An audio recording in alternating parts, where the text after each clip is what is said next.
Hello friends, आज हम बात करेंगे क्लास 12th की इंग्लिश फ्लेमिंगो के चैप्टर सेकंड की। ठीक है, और चैप्टर सेकंड का नाम है lost spring.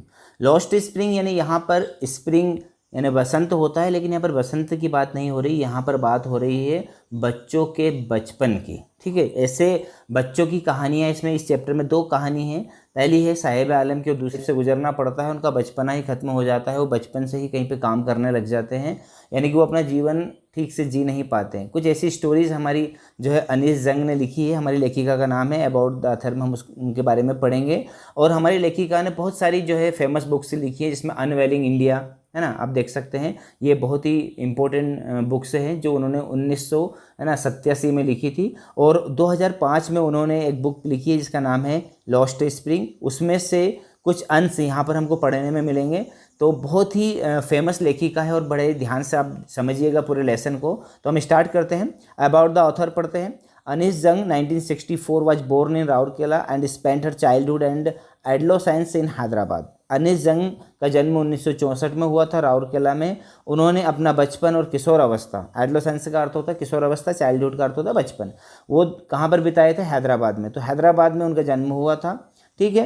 C received her education in Hyderabad and in the United State of America. उन्होंने अपनी शिक्षा कहाँ पर ग्रहण की थी? हैदराबाद में की थी, और इसके बाद में यूनाइटेड स्टेट अमेरिका में वो पढ़ने गई थी। Her parents were both writers, उनके माता पिता दोनों ही लेखक थे। Anees Jung began her career as a writer in India. Anees Jung ने भी अपना करियर जो है एक लेखक के रूप में भारत में शुरू किया था। She has been an editor and columnist for major newspaper in India and abroad. वहाँ भारत और बाहर, भारत के बाहर जितने भी बाहर कंट्रीज़ हैं, विदेश जो एब्रॉड कंट्रियाँ हैं, उनमें एक पत्रकार के रूप में काम किया था, एडिटर के रूप में भी काम किया था, और एक संपादक यानी कि कॉलमनिस्ट, जिनके कॉलम आते हैं बड़े बड़े जो है हम देखते हैं ना पेपर में कि संपादक की कलम से, इस प्रकार के बहुत बड़े बड़े कॉलम वो भारत की ही नहीं बल्कि विदेश के न्यूज़पेपर में भी उनके छपते थे। ठीक है, आगे बढ़ते हैं। And has authored several books, और उन्होंने बहुत सारी बुक्स भी लिखी थी। अब मैंने आपको बता ही दिया है पहले कि बुक्स लिखी थी उन्होंने, बहुत सारी किताबें लिखी थी। एक है ना फेमस किताब का नाम भी बताया, unveiling India. The following is an excerpt from her book title lost spring. उनकी किताब है लॉस्ट स्प्रिंग, उसी लॉस्ट स्प्रिंग किताब में से एग्जप्ट यानी कि थोड़ा सा अंश लिया गया है जो भी आप पढ़ने वाले हैं। स्टोरीज ऑफ स्टोलन चाइल्डहुड, यानी कि ऐसे बचपने की कहानी, ऐसे बच्चों के बचपन की कहानी जो इनको चुरा लिया गया है, जिनसे उनका बचपना ही छीन लिया गया है। ठीक है, आप पढ़िएगा, वेरी इमोशनल है ना, और टची आपको कहानियाँ पढ़ने को मिलेगी यहाँ पर। Here she analyses the grinding poverty and tradition which condemn the children to a life of exploitation. यहाँ पर उन्होंने बताया है कि किस प्रकार है ना गरीबी की चक्की या गरीबी के कारण और ट्रेडिशंस के कारण, जिनकी हमें कंडेम ने निंदा करनी चाहिए, ऐसे ट्रेडिशन और है ना बहुत ही ज़्यादा गरीबी के कारण जो बचपन रहता है बच्चों का, वो बचपन ही एक्सप्लॉयटेशन यानी कि उसका पूरा शोषण हो जाता है, दहन हो जाता है, बच्चों का बचपन ही छीन जाता है। तो स्टार्ट करते हैं, क्या होता है देखते हैं। सबसे पहले मैंने आपको बताया अभी कि जो पहला हमारा जो कहानी है वो कहानी साहिब आलम के बारे में। तो साहिब आलम जो कि एक रैग पिकर्स है। रैग पिकर्स का अर्थ होता है कि कचरा बिनने वाला है, जो बहुत ही जो है जिसको हम कहते हैं थैली पीछे लटका के जो घूमते रहते हैं, इस प्रकार का एक बालक है। तो कहता है समटाइम्स आई फाइंड ए रूपी इन द गार्बेज। कभी कभी मुझे गार्बेज यानी कि कचरे में से 1 रुपया भी मिल जाता है। तो why do you do this I ask Saheb whom I encounter every morning scrounging for gold in the garbage dump of my neighbourhood. तो लेखिका उससे कहती है, जब भी लेखिका अपने पड़ोस में कचरे का जो ढेर होता है, गार्बेज डंप यानी कचरे का ढेर जो होता है, उसमें जब उसको स्क्राउंजिंग का अर्थ होता है टटोलना, ढूंढना या है ना उसको कचरे को बिनना, उसमें से जब भी वो बिनता है, कचरे के ढेर में से जो कुछ भी बिनता रहता है, तो लेखिका जब भी उससे इनकाउंटर, लेखिका का आमना सामना होता है, तो लेखिका हर बार उससे पूछती है कि why do you do this, तुम ऐसा क्यों करते हो, है ना। लेखिका यानी कि उसके पड़ोस में एक लड़का रोज आता है, कचरे के ढेर में से वो कुछ बिनता रहता है, तो लेखिका उससे पूछती तुम ऐसा क्यों करते हो। Set amidst the green field of Dhaka, Saheb left his home long ago. Saheb ने जो है बहुत पहले ही अपना घर छोड़ दिया है। Set amidst the green field of Dhaka, और उसका घर कहाँ पर था?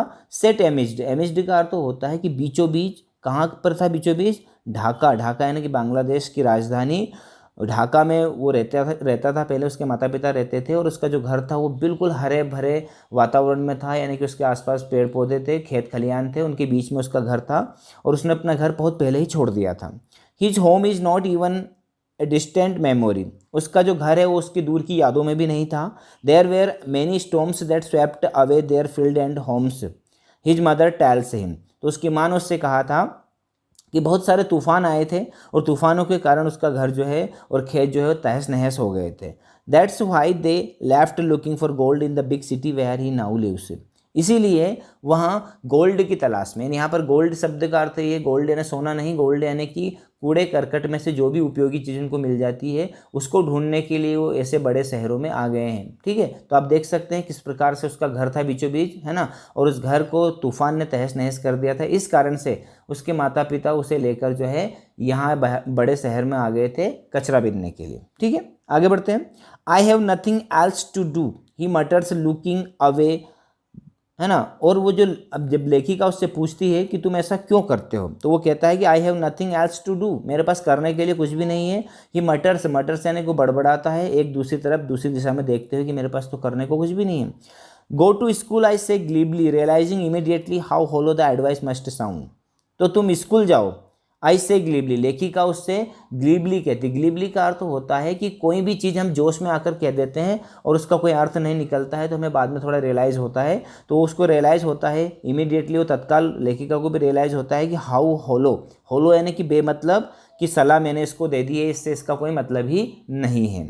There is no school in my neighbourhood when they build one I will go, तो जो हमारा साहेब है, साहेब लेखिका को उत्तर देता है कि मेरे पड़ोस में स्कूल नहीं है, जब भी पड़ोस में स्कूल बन जाएगा तो मैं बिल्कुल स्कूल जाऊंगा।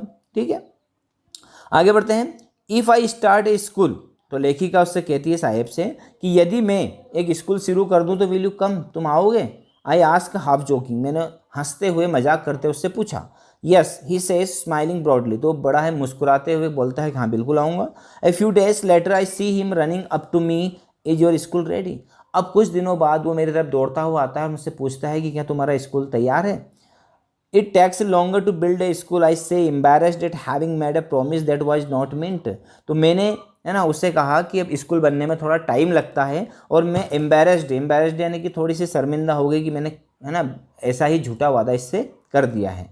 बट प्रोमिसेस लाइक माइन, लेकिन मेरे जैसे promise abound in every corner of is bleak world, abound यानी बहुत सारे, एवरी कॉर्नर यानी कि हर जगह पर, ऑफ इज ब्लिक वर्ल्ड यानी कि उसके, है ना, बेरंगी जीवन में, या कह दिया जाए कि बेजान जीवन में, बेजान जगह में उसका जो संसार है, ऐसे संसार में उसको इस प्रकार के वादे बहुत सारे लोग बहुत बार करते होंगे। आफ्टर मंथ ऑफ नोविंग हिम, अब एक महीने की जान पहचान के बाद, मैं उसे एक महीने से जान रही थी। I ask him his name, मैंने उससे उसका नाम पूछा। साहेब आलम ही अनाउंसेस, तो उसने अनाउंस किया, है ना, वो बड़ी ज़ोर से बोलता है कि मेरा नाम साहेब आलम है। He does not know what it means, उसे पता नहीं कि इसका क्या मतलब होता है। If he new it's meaning Lord of the universe he would have a hard time believing it, यदि उसे उसका मतलब पता होता कि साहेब आलम का अर्थ होता है कि पूरे ब्रह्मांड का राजा, तो उसे इसे एक्सेप्ट, इसके ऊपर भरोसा करने में बहुत ही मुश्किल होती है, उसे बहुत हार्ड होता है, यानी कि बहुत मुश्किल से भरोसा करता है कि मेरा नाम साहेब आलम है और मैं काम कर रहा हूँ कचरा बिनने का। Unaware of what his name represent, he roams the street with his friends, an army of barefoot boys who appear like the morning birds and disappear at noon, यानी कि वो क्या करता है कि अपने नाम के जो मतलब होता है, जो मीनिंग होता है, उससे अनभिज्ञ होकर, उसको पता नहीं कि मेरे नाम का क्या अर्थ है, उससे अनभिज्ञ होकर वो क्या करता है, रोम्स का अर्थ होता है कि घूमता रहता है, किसके साथ, अपने दोस्तों के साथ, और दोस्त कैसे हैं उसके, बेयरफुट बॉयज़, है ना, आर्मी ऑफ बेयरफुट बॉयज़, है ना, आर्मी का अर्थ होता है कि एक दल है, कैसे बच्चों का दल है जिनके पैरों में जूते नहीं, बेयरफुट है, वो नंगे पैर है। Who appear like the morning birds and disappear at noon, जो कि सुबह के पक्षी की तरह, है ना, सुबह पक्षी की तरह दिखाई देते हैं और दोपहर को गायब हो जाते हैं, यानी सारे बच्चे सुबह सुबह कचरा बीनते हैं, उसके दोस्त नंगे पैर आते हैं एक आर्मी के दल की तरह और दोपहर को गायब हो जाते हैं। Over the months I have come to recognise each of them, अब ओवर द मंथ, जैसे जैसे महीने बीतते जाते थे, मैंने उसके सारे दोस्तों को, मैं ना, जानना शुरू कर दिया था कि कौन इसका दोस्त है, कौन इसका दोस्त नहीं, यानी कि उसके सारे दोस्तों को मैं पहचानने लगी थी।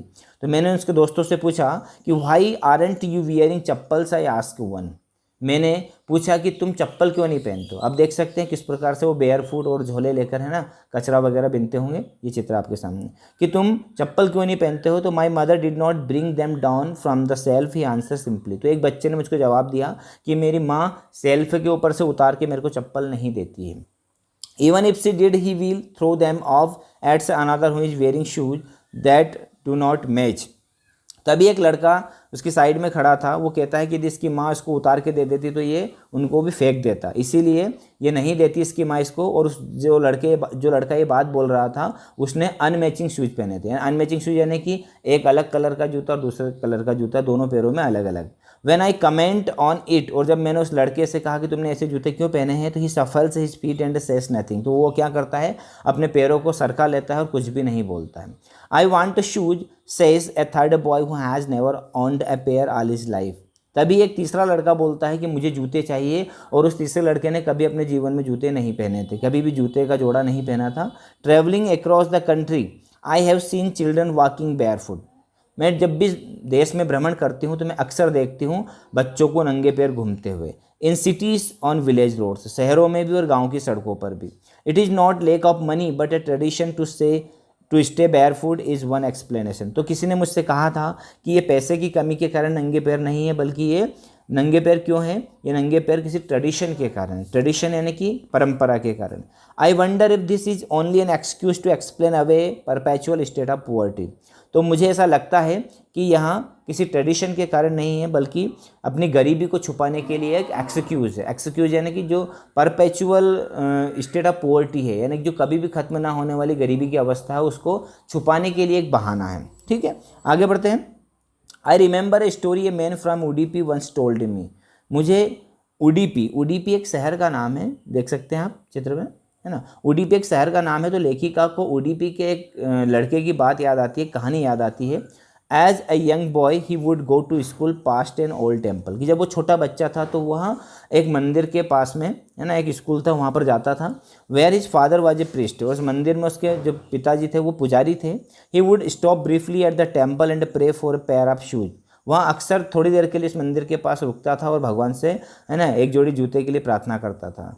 30 years later I visited his town and the temple। 30 साल बाद जब मैं वापस उस लड़के के शहर में उस मंदिर के पास गई, which was now drowned in an air of, और वो इस समय कैसा था, एयर ऑफ डेजोलेशन, यानी कि बिल्कुल, है ना, समझ लो कि वीरान टाइप हो चुका था वो मंदिर। जब मैं उसके पास गई 30 साल बाद, वहीं पर उस मंदिर, उस शहर में गई, तो इन द बैकयार्ड, और उस मंदिर के पीछे बैकयार्ड में where lived the new priest, एक नया पुजारी रहता था। There were red and white plastic chairs, वहाँ पर कुछ सफ़ेद और लाल कलर की कुर्सियाँ पड़ी हुई थी। ए young boy dressed in A grey uniform, एक छोटा लड़का ग्रे यूनिफॉर्म में आता है। वेयरिंग सॉक्स एंड शूज, उसने मोजे और जूते पहने हैं। अराइव्ड पैंटिंग, हाँपता हुआ आता है। And through his school bag on A folding bed, और क्या करता है, अपने स्कूल का जो बैग है उसको एक बेड के ऊपर, एक बिस्तर के ऊपर, फोल्डिंग बिस्तर था, मुड़ा हुआ बिस्तर, उसके ऊपर फेंक देता है। लुकिंग एट द बॉय, और उस लड़के को देखकर I remembered the prayer another boy, मुझे वो पहले वाले लड़के की प्रार्थना याद आ गई। Had made to the goddess when he had finally got a pair of shoes, जिसने, है ना, देवी से प्रार्थना की थी जब उसको एक जोड़ी जूते मिल गए थे, तो उसने देवी से प्रार्थना की थी। क्या प्रार्थना की थी कि let me never loss them, कि मुझसे कभी भी ये जूते, है ना, अलग मत होने देना, कभी भी मेरे जूते मत खोने देना। The goddess had granted his prayer, देवी ने उसकी प्रार्थना को स्वीकार कर लिया था। Young boys like the son of the priest now wore shoes, और वो जो छोटा लड़का था दूसरे पुजारी का, वो जूते पहने हुए था। But many other like the rag pickers in my neighbourhood remain shoeless, लेकिन बहुत सारे रेक पिकर्स जो मेरे पड़ोस में रहते थे, रेक पिकर्स का अर्थ यहाँ पर हमने भी आपको बताया, रेक पिकर्स यानी कि कचरा बीनने वाले, वो अभी भी बिना जूतों के घूम रहे थे। ठीक है फ्रेंड्स, आई होप आपको ये लेसन इतना समझ में आ गया। अगले पार्ट में हम इसका आगे का हिस्सा पढ़ेंगे। तब तक के लिए स्टे होम, स्टे सेफ, है ना, कीप प्रैक्टिसिंग। यदि आपको इंग्लिश सीखना है तो आप एक एक लाइन को ध्यान से समझिएगा, क्वेश्चन के आंसर समझ में आ जाएंगे आपको। ठीक है, और यदि वीडियो अच्छा लगा है तो चैनल को जरूर सब्सक्राइब कीजिएगा, वीडियो को लाइक कीजिएगा, दोस्तों के साथ शेयर कीजिएगा। मिलते हैं अगले वीडियो में, तब तक के लिए थैंक यू वेरी मच।